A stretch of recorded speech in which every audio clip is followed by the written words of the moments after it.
नमस्कार मित्रों। पिछले एपिसोड में हम लोगों ने तुलसीदास जी की जीवनी के विषय में चर्चा की थी और उसमें हमने उनके जन्म के विषय में चर्चा की थी। आगे आज हम उनके जीवन के 3 बिंदुओं पर और चर्चा करेंगे।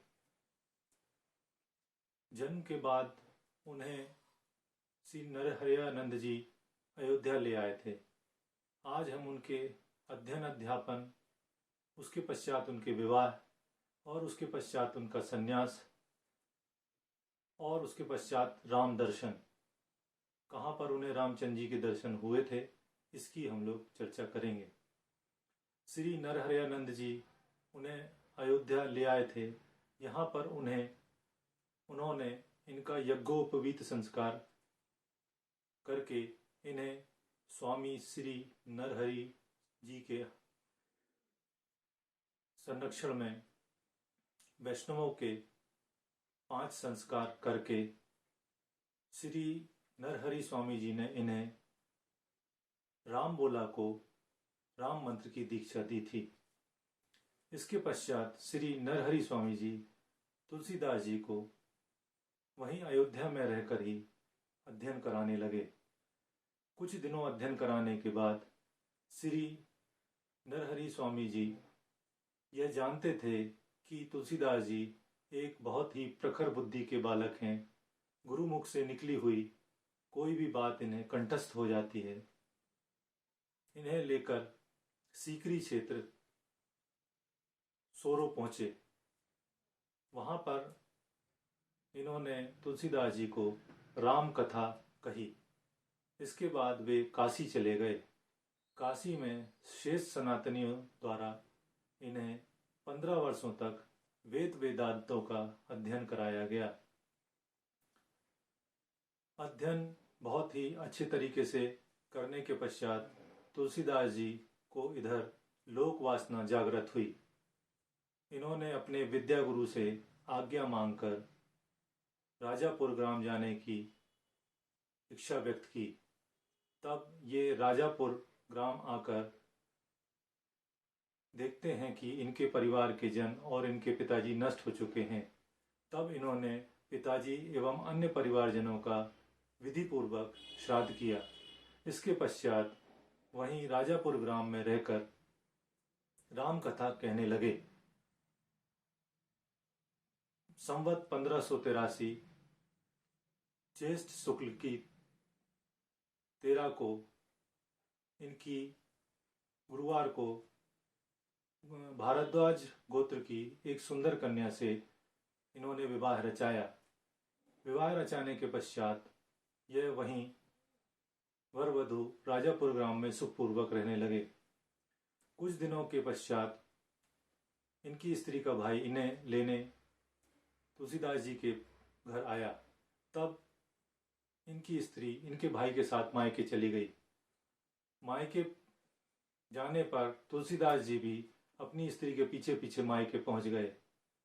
इधर जब स्त्री ने देखा कि तुलसीदास जी भी इनके पीछे पीछे मायके पहुंच गए हैं, तो धिक्कारते हुए उन्होंने कहा, मेरे इस हाड़ मास के शरीर में आपकी इतनी आसक्ति है, अगर आपने इससे आधी आसक्ति भी प्रभु चरणों में रखी होती तो आपका बेड़ा पार हो गया होता।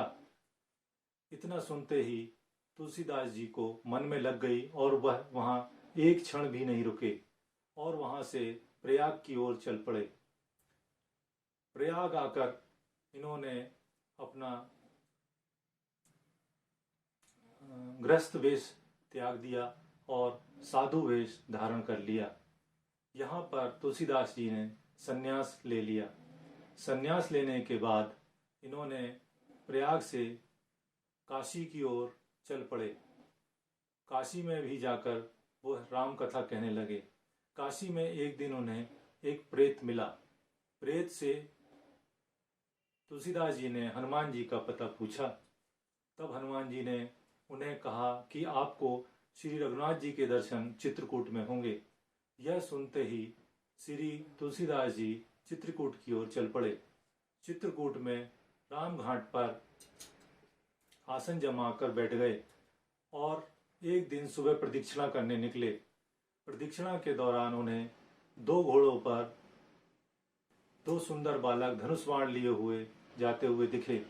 उन्हें देखकर तुलसीदास जी मंत्रमुग्ध हो गए और उन्हें पहचान नहीं पाए।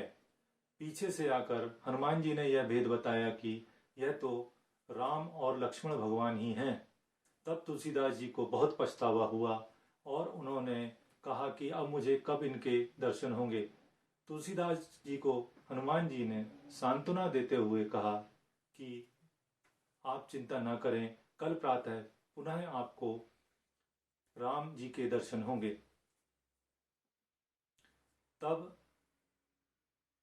1607 संवत 1607 मौनी अमावस्या बुधवार के दिन यह तिथि यहाँ पर उल्लेख की गई है, जिसमें तुलसीदास जी को उनके इष्ट और परम तत्व श्री राम भगवान के दर्शन होते हैं। यह तिथि यहाँ पर उल्लेखित है। इससे ऐसा प्रतीत होता है कि तुलसीदास जी का परम से साक्षात्कार हुआ, अर्थात उनका निर्वाण की तारीख यही मानी जाना चाहिए। दूसरे दिन सुबह 2 बालक आकर तुलसीदास जी राम घाट पर, चित्रकूट के राम घाट पर चंदन घिस रहे थे। तब आकर उनमें से एक बालक बोलता है कि बाबा हमें चंदन दो। यह सुनते ही और उन्हें देखते ही तुलसीदास जी स्तब्ध रह जाते हैं और अपने शरीर की सुधि भूल जाते हैं। यहाँ पर यह बता देना जरूरी है कि शरीर की सुधि व्यक्ति या मनुष्य तभी भूलता है जब अपने शरीर और मन से ऊपर उठकर वह आत्म तत्व में स्थापित हो जाता है। शरीर और मन की सुधि भूलना या आत्म तत्व में स्थापित होना युगपत ही होता है।